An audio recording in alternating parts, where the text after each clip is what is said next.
some of the tips and pitfalls that I've seen over the years in preparing research for thesis and dissertation defenses, the defense itself, and also how to move all of this research and all of that effort forward towards publication. So if you have questions, by all means, feel free to ask me those at the end or in chat questions.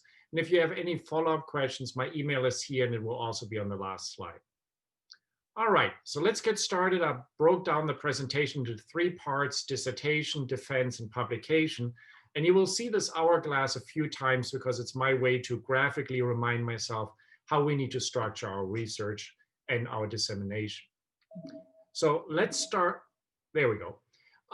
Oftentimes we sweat the small stuff and we forget about the bigger picture. And so I want to start out by not immediately thinking about what do I need to put into my dissertation or into my dissertation defense or into the publication, but rather think about the bigger picture. Who's going to be the audience for each of those products, and what is the objective that I try to accomplish?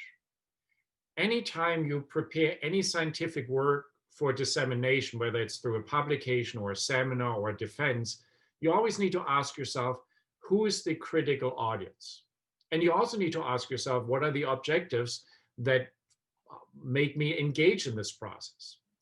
And in this respect, we really have to differentiate between a dissertation, a professional meeting, a general seminar, and this would also extend further towards publication. So I just very roughly try to lay out some of the elements that would be important in a dissertation versus a professional meeting versus a general seminar. And so, for example, a dissertation defense, you don't spend that much time on the introduction. In a professional meeting, you spend even less time on the introduction because you're dealing with a group of audience members that probably know as much, if not more, about this topic than you do. While at a general seminar, let's say to the Audubon Society or a group of foodies, you probably would spend a lot more time on the introduction because they're not familiar with the topic. I can promise you your dissertation committee will be really interested in your methodology. So that is something you would want to stress. At a professional meeting, most of the methodology is probably familiar to most of the members in your audience. While at a general seminar, people really don't care that much about the nitty-gritty of what you actually did. Results are critical, obviously, in a dissertation, but we also recognize in a dissertation, a lot of things will go wrong, and you might not have the same totality of results to present as you would at a professional meeting. Again, in a general seminar, the minute details of results will probably be above what your audience will understand. Well, the discussion is really important because your dissertation committee, which is really the audience you want to think about when it comes to writing your dissertation and defending your dissertation, they really want to see that you have a broad understanding of how your study and your results fit into the larger picture of their field of science. At a professional meeting, people are more urgently interested in the next advancement in our understanding, so discussions have to be naturally short. In a seminar, people want to know why you did what you did and what you learned about it. And you can take that to the obvious conclusions, which are important in a dissertation. They are important in a professional meeting, but that's really what the general audience would want to know from you. So getting back to our considerations, think about your audience first. You need to tailor your dissemination of your scientific product to your audience and think about the objective for yourself. In a dissertation defense, you need to satisfy the members of your committee because they either accept or reject your dissertation. So you need to know what they need to see, and we'll talk a little more about that later on. In a general public meeting, you might want to just spread some information about a topic that's important to you. The second set of considerations, still on the broad level here, is what is the format of your dissemination product? In a dissertation, there's some very specific rules that if you don't follow them, the graduate school will just reject your dissertation and you start over again. Similarly, the timeline. Well, your advisor probably has something to say about the timeline when it comes to doing your research and writing your dissertation, but there will also be a timeline for how much time do you have in a dissertation defense for the actual defense portion. And similarly, if you publish something, there might be a special issue with a particular timeline that you need to meet. So think about those things well before you start into what slide do I include, how many chapters will I have in my dissertation, and those kind of things. Now let's get to the dissertation specifics, and I'll first talk a little bit about dissertations, then we'll move on to dissertation defenses, and then ultimately to publications. Read the dissertation guidelines first. If you spend a lot of time working on your dissertation and then have to reformat everything because it doesn't match the dissertation guidelines, you're wasting a lot of time, and most likely that will happen right around the time when you're already struggling to finish up. So get the guidelines. I have the link on the page here. It's about an 11-page PDF file, so there's quite a bit of information in there that you need to be aware of. You also want to confer with your graduate committee and advisors early and often. They might have some very specific expectations for you.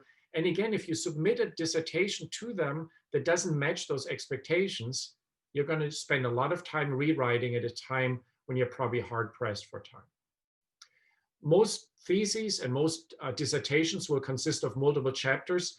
Oftentimes, each chapter is seen as a publication. I put publication in parentheses, and I will explain that a little later on. But you're probably breaking down your larger study into multiple smaller projects. And again, it would be very advisable to discuss that with your advisor and your committee so that they are not unpleasantly surprised when they get the first draft. To get to this point, I very much recommend developing a mind map and making that mind map become the outline for your dissertation or master's thesis.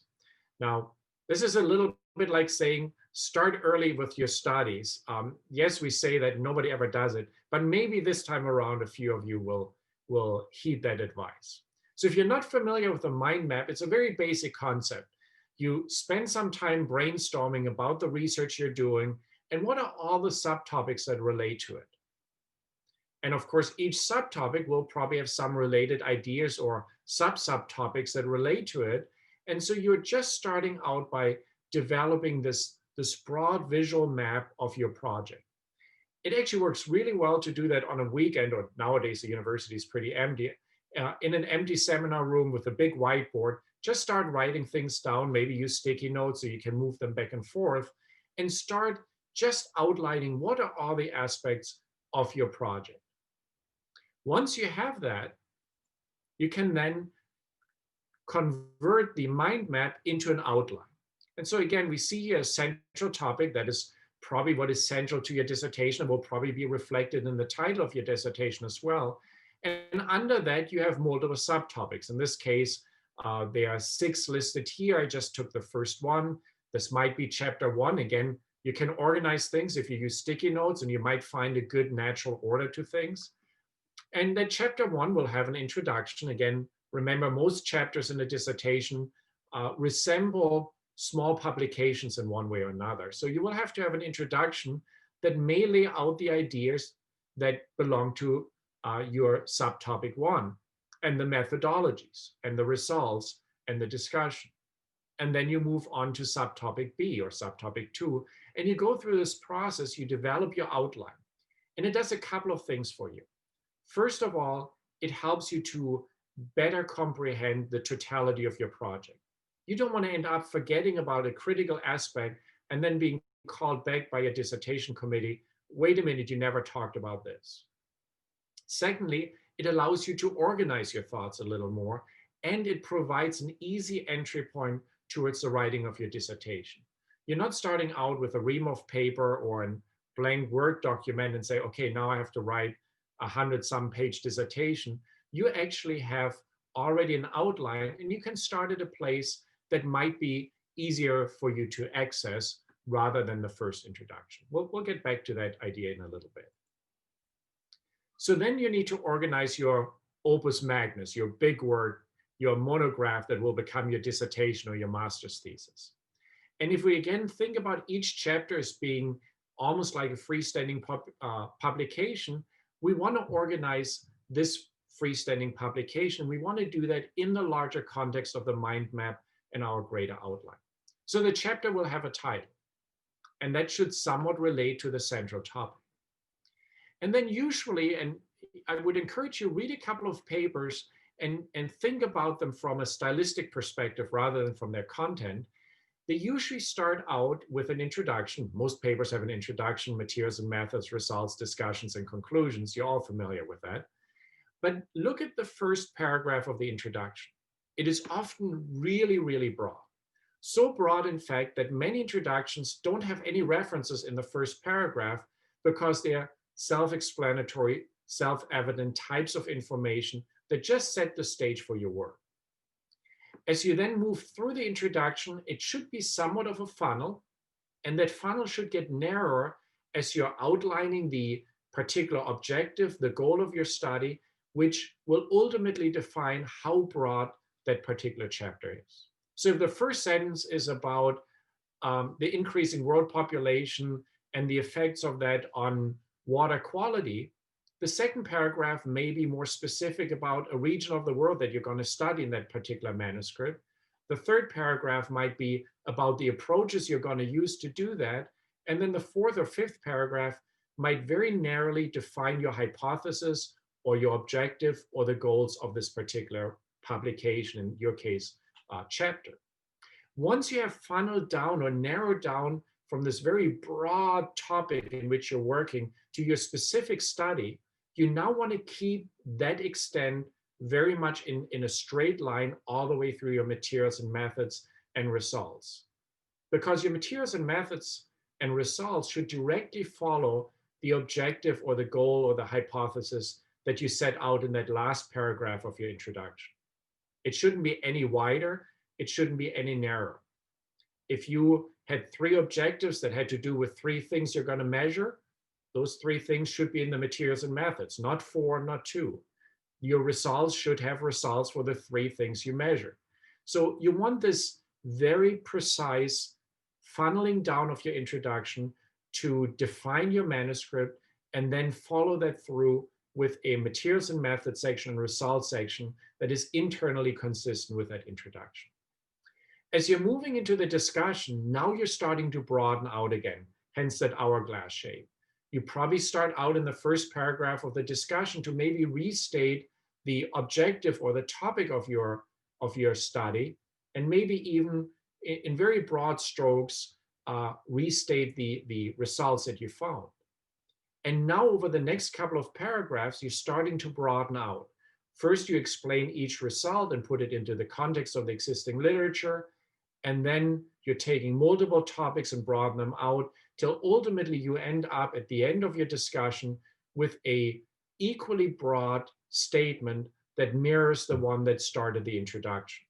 So you have a very symmetrical arrangement of introduction, methods, results, and then a broadening discussion. And in some instances, as in, for example, your final chapter of your dissertation, or in some journals, you may follow that with a separate conclusion section that now takes all the information in that broad context and proposes much broader conclusions. Not conclusions of your study, but conclusions of how your study interprets a broader set of problems. This hourglass approach works really well, not just for your dissertation chapters in your entire dissertation, it also works really well for your defense, and it works really well for publications. So I always like to use that hourglass approach because it defines everything I do when I try to disseminate scientific information. And if you think about the beginning of my presentation, I started out with some broad things, audience and objectives. And now we're getting into the nitty-gritty of putting together your dissertation chapter. Well, you still have to write it. Organizing things is fun, but actually writing the dissertation, well, that can be a little harder. And just to make it very clear, whether you have written 130 publications or 600, or if this is your first publication or chapter towards your thesis or dissertation, it is not a process that comes naturally. It takes work. It takes as much work as learning statistics or learning your lab methods. And so you have to work on it. And there are 2 really neat quotes, one by Tchaikovsky out of music, one by Isabel Allende out of literature. And basically both make the point that you cannot just sit there and hope that somehow muse will strike you. You have to work on it. So show up, and after a while, the muse shows up as well. So writing is hard, but there are ways to move forward with writing. And at that point, it can actually become a very satisfying experience. As you start to write and as you start to develop your dissertation chapters, and let's just stay with the topic of one chapter at a time, there's a couple of really important things you want to do right from the beginning. And to me, those are always maintaining parallel order and language consistency. In contrast to Isabel Allende, who has the creative freedom of writing novels and poetry, we have to think about a scientific style where clarity and precision trumps everything else. And so parallel order and language consistency ensure that the reader or listener knows exactly what you're referring to throughout your manuscript or throughout your defense presentation. So here's an example that I cooked up here just very quickly. So imagine you have a chapter whose title is Effects of Writing Procrastination on Apartment Cleanliness, Cooking Quality, and Willingness to Help Others. If you haven't had this experience, you haven't gotten very far, but once you start to have the need to write, you find all kinds of things to do other than writing, things you would never do otherwise. So I listed 3 different things here: apartment cleanliness, cooking quality, and willingness to help others. Now in your introduction, again, you start out broad and you have to define your problem. So somewhere in my first paragraph, I would probably write that procrastination of dissertation writing has unknown impacts on the putative writer's apartment cleanliness, cooking quality, and willingness to help others. You see, it's the same order as I had in the title. In my methods, where I lay out how I measured these things, I talked about hours spent by doctoral candidates cleaning their apartments, the quality of their recently cooked meals, on occasion where doctoral candidates offered help to others. I maintain the same order of my measurements. And I would do the same thing in the results and even in the beginning of the discussion. The discussion is really the only area when you can start broadening out, and you sometimes rearrange some of your topics to better match what else has been published in the literature. So maintain parallel order. It avoids confusion, it helps you organize your chapters, and it makes sure that the reader is not surprised by something that is out of order and therefore gets misinterpreted. Similarly, it's really important to maintain language consistency. Willingness to help others is different than being asked to help. So you have to be sure that whatever terms you use are qualitatively identical throughout your entire dissemination, whether, again, it's a dissertation chapter, publication, or defense. So while in novel writing or poetry, we would probably not want to be too redundant, and we would try to find other terms to describe the same thing. In scientific writing, redundancy actually helps us to make sure that everybody knows exactly what we're talking about. And sometimes it even requires you to define the terms in the introduction or into the materials and methods so everybody's exactly on the same page. So always think about parallel order and language consistency. Okay, writing is still hard. So what do? The first thing is develop a regular schedule, a space, and a routine. T.S. Eliot, who was a very prolific writer, had a routine where every morning he would lock himself up in his study and he would write 10 pages. He would not stop until he had written at least 10 pages. Sometimes it would take an hour and a half, sometimes it would take 6 hours, but he would not leave his study till he had done that. And then the next morning he would go back into his study, read the 10 pages, and by his account, 9 out of 10 days, he would just tear them up and throw them away. But he had that routine going and it trained his mind to be ready to write. It's not any different than exercise. Unless you do it routinely and in the same conditions at the same time of the day, you're not going to be terribly successful.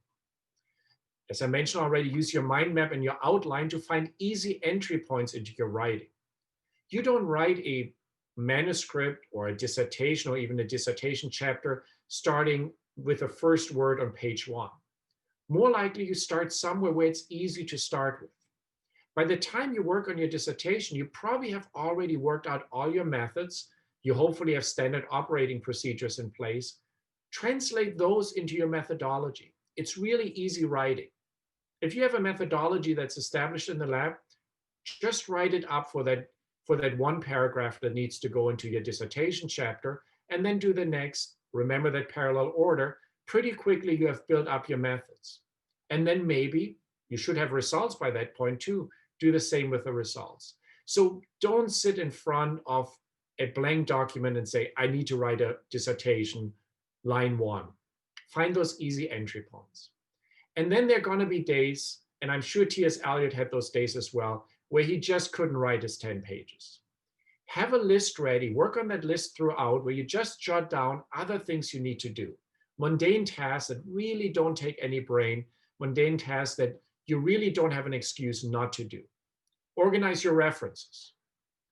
Make tables. It's really boring work, but it's really important, and you don't want to do it when you're under time pressure. Work on your figures, get those in good order. Maybe work on appendices. You might have to have some appendices in your dissertation.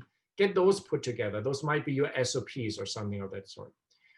Don't forget the acknowledgements. Those are really important too, especially in a dissertation. You only have one shot at it. So maybe do that. Find those mundane tasks, because if you delay and delay and delay, you will be in a time crunch one way or another. And the last thing you would want to do on the last 2 days before your dissertation is due with your committee is now start to put together tables and references. Do that when you really can't write. And then find ways to reward yourself. This could be when you're done with your introduction, get a takeout meal or something, since we can't eat in right now. Find ways to reward yourself that will keep you motivated to write. But you do need to write at a regular schedule, at a regular space, and with a regular routine. During this process of writing, don't become an island. Don't work just by yourself. Your reality will get warped after a little bit. So pass drafts on to your advisor. Check in with her or him frequently, especially early on. If they're not familiar with your writing yet, there might be some points of tension or contention that need to be ironed out. If you like to write an active voice and they really like passive voice, well, you better work that out in the beginning and not 300 pages into a dissertation. Also use external resources that make your life a little easier. Run your stuff through Grammarly to see, are there mechanical issues that I frequently have? So let's get rid of them right now. Use Reference Manager or some other form of reference organizer to get your references into the text more easily than doing that by hand. You do need to edit critically. So T.S. Eliot, as I said, tore up his 10 pages 9 out of 10 days. You may not want to do that. You also don't want to throw your computer against the wall, but you need to read through it, and you need to really ask yourself, does this compare to the writing I see in the publications that I'm reading? I do have a couple of pages at the end. We're probably not going to have time to talk about them, but I will list them at the end that are some common writing mistakes that are always noted with my students. And so I finally just threw them all in a list so I don't have to tell every student the same thing over and over again. All right, enough for writing. Ultimately, you hopefully have a dissertation or a thesis together that you now have to defend. And again, I want to just remind you, think about your audience. In most instances, your audience will be the totality of the group that is sitting in front of you. And that's still the case to some degree in a dissertation defense, but more than any other presentation you give, it's going to be your faculty committee and probably the other faculty that you expect to attend this particular event. And so you need to play to their needs a little bit in this particular presentation. And what is your objective? Your objective is obviously to pass your dissertation defense. So make sure that your objective and their objectives line up and you understand what they need from you. Now, a dissertation is a result of many years of hard work and failures and successes, and you cannot cover everything in a 45-minute defense. So come up with a story. Scientific dissemination, whether it's a publication, a seminar, a 15-minute presentation at a conference, or your dissertation defense, is still and always will be a story. And if it's not a story, your audience won't care for it. So what is the story that you're trying to tell? And use that storyline to determine what goes into your dissertation defense presentation and what do you leave out. Now, again, you want to keep in mind, and I'll bring that up in the next couple of slides, that there's specific things you're faculty advisors want to see, but you have to have a story, and that will help you to determine how to scale down all the information you have. Do not make the mistake of having everything in the kitchen sink defense dissertation, because you just leave everybody confused and very unsatisfied. So develop a story. A couple of presentation logistics. This applies to the dissertation or thesis defense as well as to any other presentation you may give. Know the room layout. Know where you're going to present. The last thing I want to see is a PhD candidate not knowing how to operate the laser pointer or not knowing where to stand relative to the slides. And this can be really important. There's a big difference if you're right-handed, whether or not the screen is to your right or to your left. One way you're pointing across your shoulder, the other way you have to actually extend out your arm, and it makes it actually tricky. So look at the room, maybe even if you can practice in that room a couple of times. How much time is given to you? Make sure you know exactly what your advisor expects you to do. Is it 35 minutes, 40 minutes, 45 minutes? I was at a dissertation defense at the University of Chicago. Theirs was 1 hour and 20. You better know that up front. And then use your mind map and your outline to develop that story. And as a rule of thumb, about 1 slide per minute, the real slides, not little fancy slides in the end or beginning, is a good way to organize the number of slides you have.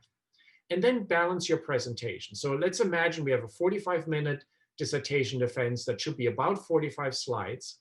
If you spend half of your slides on your introduction, that's really bad. Your committee wants to see what you did, not what other people have done. If you spend 25 slides on your methodology, same problem. So you need to have something balanced. This would be what I would consider a good balance. You do want to show your committee that you know the broader field. You do want to show your committee that you have an in-depth knowledge of your methodology, and you present enough of it so that your committee can judge whether or not there are any flaws in your experimental designs. Your results are important because that's what you worked on for years. And then you need to put it into a broader context. And you do want to show at the end that you're not just thinking about your own little world, but that you do understand how your study fits into a broader balance.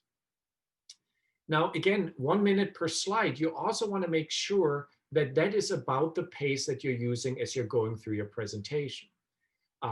If you practice and you find that on slide 13, you spend 3.5 minutes, but on slide 17 and 18, you spend only about 15 or 20 seconds each, that's not a good pace. Try to bring every slide to 1 minute plus minus 10 seconds, so there's a really nice rhythm. So develop that rhythm in advancing your slides. That will also help you to stay on time. And then pause for 2 to 3 seconds every time you advance to a new slide. There's a couple of reasons for it. You need to breathe. You probably don't breathe enough while you're presenting. Also, your audience is not going to pay a whole lot of attention to you while they're reading the slide. So if you're starting to speak immediately, you kind of lose your audience. Use that time, take a break, maybe have a sip of water. You definitely want to have some water there. Take a couple of deep breaths and then continue on. Don't have slides that look like this one. This is not a good dissertation defense slide. Way too much text. 12, 14 words is usually the max you want to have on a slide. Don't use abbreviations, because don't expect that everybody in the audience knows what your abbreviations are. You're familiar with them because you've used them for years. Your audience isn't. Use pictures instead of words, and eliminate all information from figures and tables that do not contribute to your story. Do not cut and paste from your dissertation is what I'm trying to say. A figure in a dissertation or in a publication should be very information rich. A figure or table in your presentation should only contain what you actually expect your audience to remember 2 slides later. So if you have a table with 5 rows and 5 columns, that's 25 data fields. Do you really think your audience will remember that 2 slides down? And then never, ever have a slide that you need to preface with saying, you can't really see this, but I'm showing you something that I acknowledge you can see. What's the point of that? So be smart about that. Again, I stress Coordinate with your advisor for his or her plans. They might want to spend 10 minutes at the beginning talking about things, or they might want to have some time at the end to talk about things, or they may want to hold questions from the committee members till later. You need to know that so you know what to prepare for. I said that you have to think about your audience, and this is that one presentation where your audience is clearly defined by the faculty on your committee and the broader faculty that's attending. And they want to see certain things because you're going for a higher degree in science, and that means stating your hypotheses. You don't necessarily do that as a presentation at a meeting, you may or may not, but you definitely want to do that during a thesis defense or a dissertation defense. We also like to see your statistics. We all like to torture our students with statistics, so make it very clear what your statistic analysis was. Demonstrate that you know the bigger picture, so that's in the beginning of the introduction and your conclusions. Acknowledgements are really important. You don't want to forget somebody, that can be really bad. And recognize that this is a solemn occasion. They're presentations that are very lighthearted. This is not one of them. You want to be careful with too many jokes. You can, of course, keep it somewhat light, but be aware when you step over the line. And then practice. It is, again, one of those occasions where you really want to be on top of things. You may have to deal with a Zoom defense, and you also want to make sure you set that up well. I just pulled that down from the internet today. If you're giving a Zoom defense, I don't want to see inside your nostrils.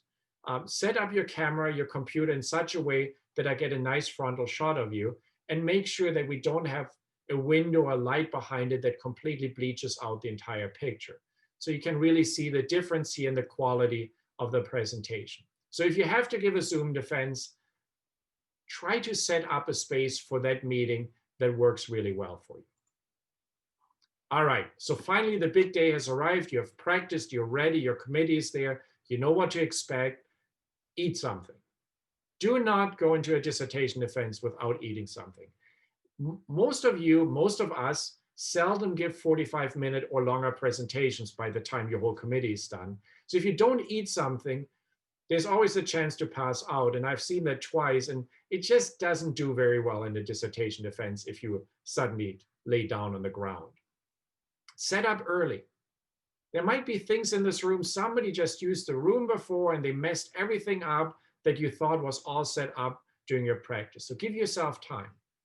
And then once you start your presentation, again, after talking to your advisor, if your advisor tells you, I need 5 minutes in the beginning to talk about the specifics and introduce you, you know what the time point is when you're going to start. And so set yourself check marks that you write down and that you repeat it during your practice. So for example, that might be if I start at 3 o'clock, or if the seminar starts at 3 o'clock, maybe the advisor speaks and I expect to have my first slide up at 3:05.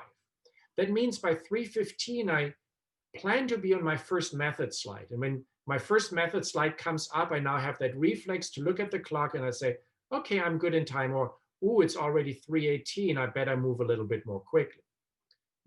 And do that throughout, have those checkpoints so you're not completely off. Expect the unexpected. Maybe there's a fire alarm in the middle, or the lights go out, or another class comes running into your room halfway through because they thought they have their class period in there, or half the class gets up in the middle because they have to go somewhere else for free food or something. And don't let it rattle you too much. Keep on breathing. That's a very important thing too. And if you get lost in a slide, you're somewhere in the middle of your presentation and you just lose the thread of where you are. Just click your clicker, move on to the next slide. Don't get bogged down. Nobody in the audience will mind if you go to the next slide. And whatever you didn't mention there, ultimately you can always bring up later. Don't go back in your slides and say, oh, I forgot to mention this. Keep on going forward. All right. So you did your dissertation defense. You passed. You're now a PhD or an MS of food science. Congratulations. You want to publish your work. Now, sometimes you publish chapters of your dissertation ahead of time, and that's phenomenal. But either way, you do want to get much of that effort that you have put in into some form of peer-reviewed publication. Now, dissertation chapters, thesis chapters often turn into publications, but that doesn't mean that a dissertation chapter is an automatic publication or a thesis chapter. So the first question you have to ask yourself, is your chapter publishable? You may have a chapter in your thesis or dissertation that was added on, or things went wrong, or you just kind of had to stop on and move to something else, and it might just not have the substance to be publishable. You need to talk to your advisor and your co-authors, your putative co-authors of that chapter, to discuss it with them. Maybe your advisor plans to put that information into a larger, more prestigious publication that would obviously prevent you from publishing it on your own.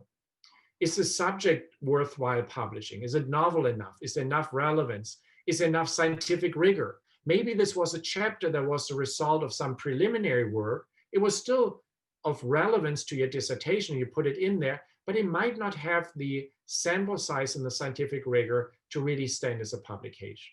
So evaluate that, discuss that with your advisor and your co-author.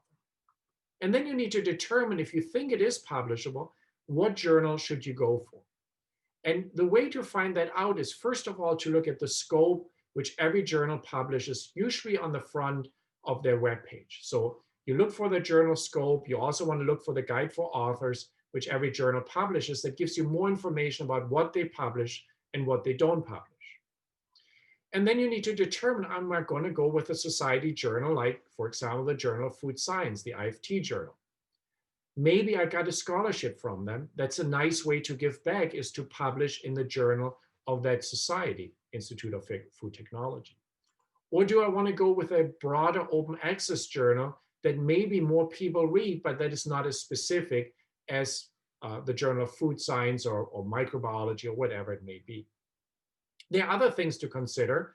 One of them is cost. If you do want to have open access, the online open access journals, they all have a charge, and I list just some for the big ones: Peerless One, 1250, Frontiers, which is the Nature Science Journal, 2500. You can actually have open access articles in the Journal of Food Science, but it will cost you a full $3,600, so you may want to think about that twice. Or the Journal of Microbiology has an open access policy where for $2,000 you get your article so that everybody can download it without having to pass a paywall. Impact factors may be important, and higher impact factor means the paper generally gets cited more. It doesn't necessarily mean the journal is any better. Actually, one would argue that several of the journals down here are of higher quality than some of the one above, but it might mean a broader readership. All of that you need to discuss with your advisor and with your co-authors. So ultimately, what I usually refer to at the end is, where did the citations come from or the references come from that I have in my chapter? If I had a chapter where I cite other articles from the Journal of Food Science, that might be a good place to put it, because clearly, if I cite references from that journal, thematically, it would fit there very nicely. Okay, and then you want to look at the guide for the authors very carefully after you determine the journal you're going for, because there might be a lot of steps in your preparation of the manuscript that will take you much longer if you not format correctly, especially tables and figures. Every journal will have a guide for the author that you can download. This is just one for one of the Elsevier journals, but that would be true for any journal that you may want to publish. So now you want to prepare your chapter for journal submission. Again, you review the guide for the authors, do that frequently. Then you need to organize all and only your manuscript data. Your dissertation will probably have lots and lots of data sets, your thesis as well. Not all of them will be published, but all of the ones that will go into that manuscript, you should have in one place, and you might want to go through another round of quality assurance and quality control to make sure there are absolutely no mistakes in your data set. And you want to have this in one place because you may have to come back to this during the peer review process. And if you don't have the data in one place, it gets to be really problematic. You need to design your final figures and tables and then write your manuscript. And again, I would start with methodology and results and then work around it to the introduction, discussion, and conclusions. But what you shouldn't do is just cut and paste out of your master's thesis or dissertation. Sure, some of the methodologies that might be a good starting point, but you don't have unlimited space in a journal submission. Most of them are very limited. And so you can't have a 8-page methodology. It's almost better to just start over, keep it tight, and use references instead of spelling out every methodology. You need to prepare ancillary documents. I'll get back to that in a minute. And then you need to revise, both you and all of the other co-authors, multiple times over. And that process is important in multiple ways. Obviously improves the quality of the paper, but it also makes sure that all co-authors agree to what ultimately is being published. You don't want a co-author that is blindsided by what goes into the final publication and then create bad blood. That happens. It happens more frequently than you think. So keeping those open communication channels, have everybody revise at multiple stages, really helps avoid those unpleasant surprises. Once you think you're ready to submit, read the guide for the authors again, because you will most likely find that there was one thing or another you haven't done. And then have all your files ready. Have a folder on your desktop or on your hard drive where all of the files that you think will go into the publication are listed. Have a common naming format, have them all together. And you want to have time for your submission process, especially when you haven't done this very frequently, and if you're the corresponding author, it will take a lot more time than you think it will. Here's just an example of all of the documents that you need to submit for a journal submission. It's not just that you're submitting your manuscript. You might have a title page where you have to identify the article type. You have to have a full title. Many journals require that you have a short title. You don't want to come up with that in the middle of submitting. Who is the corresponding author? You need to discuss and agree upon that with all the other co-authors. You might need the email addresses of all your co-authors. There might be an undergraduate student you included that is not at the U of M anymore. Finding their email address can be tricky. You need keywords. You need an abstract. And again, the guide for the authors will tell you how long that can be. Many journals nowadays require, of course, the order of authors, which you need to clear with everybody, and also their contributions. And this is not just we all contributed. It is specific to funding, methodology, writing, editing, proofreading. That has to be done, and you need to make sure every co-author is okay with that as well. You will be asked to suggest reviewers. That might be 4 to 8. You have to obviously provide emails. You might have to provide a rationale why you propose these people as reviewers. You also have to figure out if there are any people you absolutely don't want to review your paper. All things you don't want to do while you're submitting. You do actually submit your manuscript. That's a good thing. There will be financial disclosure and competing interest statements, ethical statements, human subject statements, animal use statements. All of them require permit numbers. You have to have those ready. If you did field work, field permits, data availability, the list goes on and on and on. You got everything uploaded. You press the submit button. What happens now is that you get a submission proof. This is one step before it actually gets submitted. Most journals, it will look something like this. This is PLS 1, but Elsevier and Wiley look exactly the same. And it has all those things that I just mentioned: article type, full title, short title, corresponding author, down and down and down. Read this carefully. Funny things happen when all these files are converted into one big PDF file. I was a peer reviewer on a submission to a journal where somehow some of the comments that had been in the original manuscript through track changes suddenly showed up again.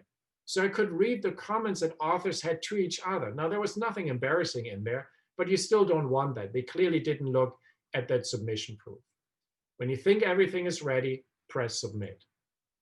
And now it goes through this long process where you submit the article, the editorial office will check whether or not it is actually suitable for the journal. So if you didn't read the scope and you submit something that this journal doesn't accept, it might get bounced back for you to you with a reject within a few days. That's a real bummer.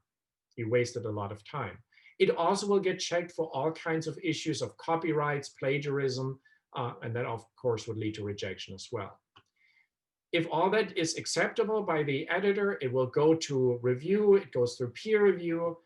You get reviewer comments back. You have to respond to those comments. it might go through a second round of peer review and so on.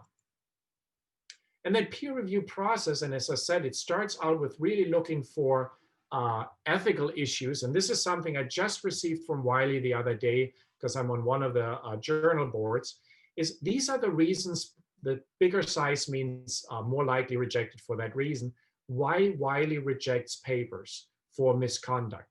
Everything from questionable behavior in the submission process to redundancy, plagiarism, consent that was not given by some authors, that happens apparently, and so on. So you need to really make sure that you got that all under control. After a few weeks or few months, you will get a letter, an email back from the editor that will tell you what the decision is by the peer review process. Sometimes it will say, unfortunately, we can no longer consider the paper for publication. You just got rejected. It's painful. It happens to all of us. This is a paper of mine that got rejected recently. You pick yourself up, you make the corrections, you have to go to a different journal. You cannot go back to the same journal. So you do want to do your homework. Of course, the opposite, which you're really looking forward to, is that the editor determines that your manuscript may be acceptable for publication, and it tells you after minor or major revisions. Okay, that's the most common thing you will get back, is major revisions. And there's a very specific process for that as well. And the core part of that process is that you revise the manuscript based on the peer reviewer comments. And you have to actually lay out specifically, comment by comment, what you did in response to the reviewers. And so you add an extra document that is called the response to reviewers, in addition to the revised manuscript with track changes, so everybody can see that you actually did something. And so here, for example, this is from one of my recent publications. One of the peer reviewers said that in line 121, there was something that they didn't quite understand. I went into my manuscript, I revised it, and then I wrote down here in bold print what I changed. And you do that for every single comment. In this particular paper, it was pretty easy. It was only 4 pages. I've had papers where I had 30 pages of responses to the reviewers. This will take time, but it's really important you do it well, because you can still be rejected in the next round of peer review, because the peer reviewers will see those comments and they will determine whether or not your revised manuscript is acceptable, or if you did a poor job, they will just reject it in the second round. Let's hope you get accepted. You're still not absolutely done. There's still a couple of things. Usually you get approved within a couple of weeks, and that proof will contain queries, things that you need to address. Simple things like, are all the names spelled correctly? But also more complicated things as there's a reference that is not in the text, or there's a citation that is not in the references, or we changed something. Is it okay the way we changed it? This proof, and you see it here on the right side, the first page, so often it looks very similar to the published article, except it doesn't have any page numbers yet, is the very last time you can make changes. Now you can make wholesale changes. You can only make changes to correct errors or address the queries that came from the editorial office. Once you submit that proof, it is done. It's cast in stone, because at that point it gets published and it gets a digital object identifier, which goes to the Library of Congress, and it is considered a published work. If there's a horrible mistake in there, it will stay in there. There is nothing you can do about it. So this proof is your very, very last chance to make sure there's nothing terrible in there. It's a great story from Animal Behavior, where a paper was published about 4 years ago, where apparently neither the peer reviewers nor the authors nor anybody else noticed that in the text there was a line where one author had a question to another author, said, should we cite this dual paper by so-and-so? Nobody ever took it out. Nobody ever saw it. It got published. It was in the proof. Nobody saw it in the proof. This paper exists today with a line in there that is very negative about another scientist in that field of study. You don't want to be the person that published that paper. So you want to make sure you take a really close look at the proofs. And then ultimately you're published. There's still things you can do afterwards. You can go ahead, and the journals nowadays have all kinds of resources to spread the word about your article. Maybe use Twitter, use Facebook, spread the word in the community. Of course, if you give seminars or you give talks, you want to have a citation for that paper as well. You want to spread the word a little bit. All right, I'm going to stop here. I want to just mention a couple of quick resources. Wiley has a really nice set of webinars that are free and fully accessible. You can just click on those. If you go to webinars, there's about 15 webinars for all aspects of publications. I would very much recommend looking in some of those. Nature has this really neat way on how to construct a summary paragraph or an abstract, and it has the same principle that I mentioned about the hourglass shape. And then, as I mentioned, I, over time, collated a lot of mistakes that students did, and so I have just copied those in over multiple pages so you can look at those. I assume this will be recorded, and so you can look at some of those things and never do things like 11 different lakes as if there's such a thing as 11 identical lakes, but students do it all the time. Actually, faculty write it all the time too. So I just have those. I stop at this point, and if there's any time for questions, I'm happy to entertain those. Thank you. Thank you, Heiko, for the wonderful presentation. All your tips and advice on writing thesis, preparing for defense, publications are definitely going to be very useful to all of us. I know we have like a minute, or maybe we can extend up to 5 minutes and take some questions. So feel free to unmute yourself and ask questions or type them in the chat if you prefer.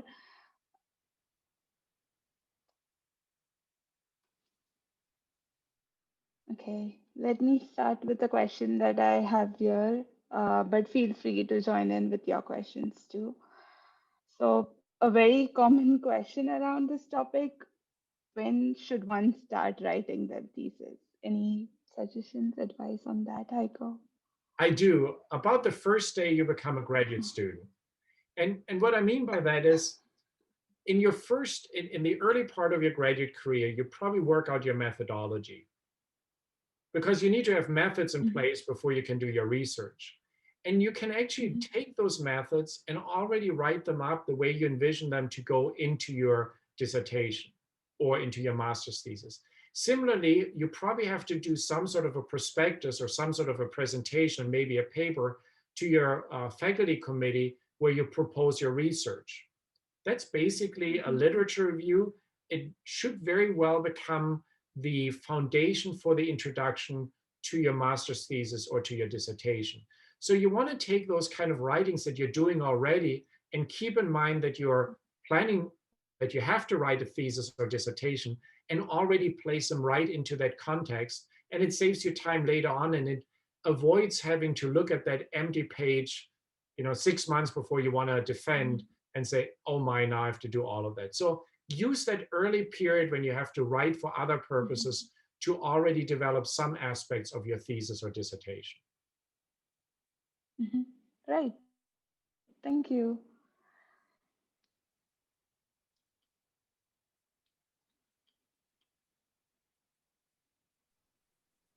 I can ask a question.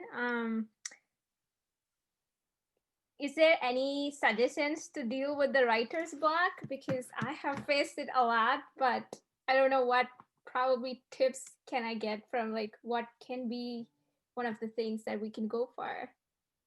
Yes, writer's block is obviously a real problem, but I think the first thing to recognize is that writer's block is something that we all share. And so some of the long-term methods to deal with it is, again, to establish that routine. The more you have a routine, the easier it is to continue. It's kind of like working out, right? The first time you do it, it's hard. If you haven't worked out in a week, it's hard. But if you're used to working out every morning, after a month or two, you don't think about anymore, should I work out or not? You just do it. So that would be the long-term goal. And I read somewhere in a psychological study that if you repeat something 40 times in a row, it starts to become routine, and your difficulty of getting started diminishes quickly. The other part is what I mentioned earlier. If you have writer's block, work on different aspects of your master's thesis or dissertation, the tables, the figures. aspects of your thesis that are fairly mundane, they still move you forward and they don't build that pressure. If you're sitting in front of an empty screen for 4 days and say, oh my God, I need to write, but I can't get anything down. With every day that pressure builds and your writer's block gets worse rather than better. If you spend those 4 days organizing your references, your tables, your figures, you do see progression every day and it will become easier and you don't feel that big pressure. You're saying, you know, I'm making progress, and suddenly the writing will work as well. Yep. All right, thank you.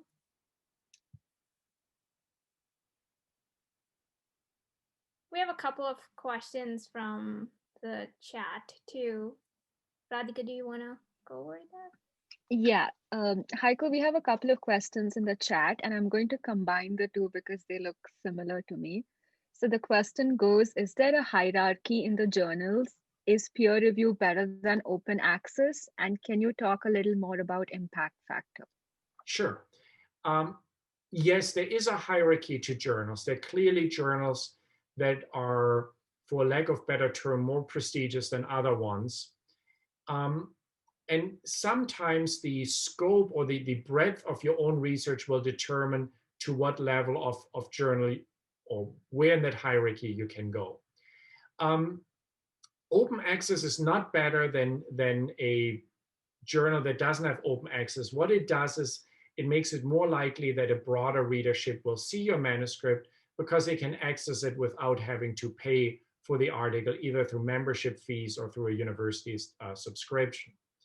Peer review will happen whether it's open access or whether it's not open access. The peer review process is pretty much uniform.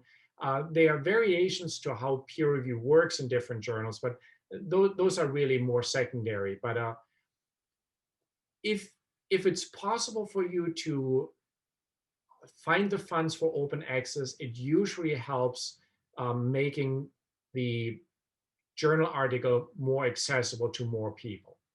But again, there is a cost factor involved. Now, it may very well be that the study you're conducting, if it's, for example, NIH now requires all of its grantees to pay for open access. So that would get rid of that hurdle. It would have to be paid for anyhow. On the flip side, publishing with a journal that is very much in your field of study might guarantee that more people that might hire you or provide you a postdoc or may want to bring you onto their faculty will read the article. You know, if you're a member of IFT and you read the Journal of Food Science every month, there are more people in your field that will see that article that may not look at PLS1 or Frontiers or any other of the open access journals. So it is really a balance, and I don't think there's an absolute determination there. Your advisor will have a lot of experience with that, and your co-authors as well. So it would be something I would bring up to your co-author group fairly early on in the discussions of publishing a paper. Where should we go with that? Because it will determine how you phrase the questions, how you organize the paper, and ultimately who pays for it. Thank you.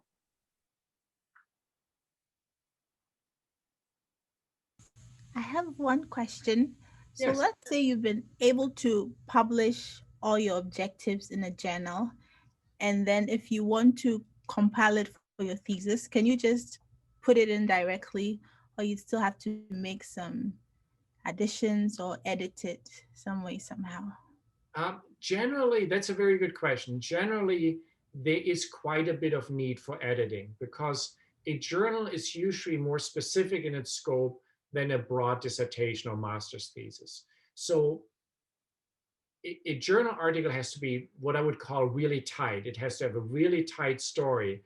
So you might not present all of the information that went into your dissertation, not all of the objectives.